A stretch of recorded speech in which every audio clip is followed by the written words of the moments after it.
આજે જ્યારે કચ્છ મોરબી લોકસભા સીટનું જ્યારે પરિણામ આવ્યું છે અને જે પ્રકારે કચ્છ અને મોરબીના સૌ મતદારો જનતાએ ત્રીજી વખત મારા ઉપર વિશ્વાસ અને ભરોસો મૂક્યો છે, હું એમનો હૃદયથી ધન્યવાદ કરું છું, આભાર માનું છું।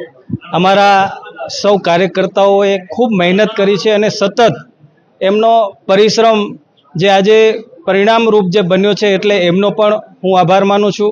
દેશના યશસ્વી વડાપ્રધાન શ્રી નરેન્દ્ર મોદી સાહેબની લોકપ્રિયતા અને એમના નેતૃત્વમાં છેલ્લા 10 વર્ષની અંદર કચ્છની અંદર અનેક વિકાસના કાર્યો આપણે કર્યા છે। રાજ્ય સરકારના માધ્યમથી પણ અનેક વિકાસના કાર્યો કચ્છની અંદર થયા છે। અમારા પ્રદેશ અધ્યક્ષ શ્રી CR પાટીલ સાહેબનું પણ સતત માર્ગદર્શન અમારા કાર્યકર્તાઓને મળ્યું છે।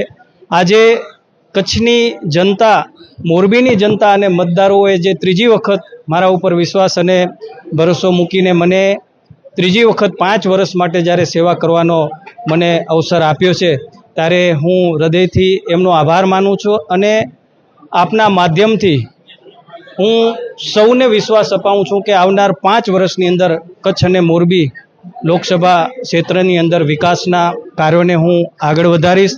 તમારા બધાનો ખૂબ મને સહયોગ 10 વર્ષ મળ્યો છે અને આવનાર 5 વર્ષ પણ તમારો પણ મને સહયોગ મળતો રહે અને આપણે સૌ સાથે મળી કરીને કચ્છ અને મોરબીના વિકાસમાં આપણે બધા સહભાગી બનીએ અને આપ સૌનો હું હૃદયથી ખૂબ ખૂબ ધન્યવાદ અને આભાર માનું છું।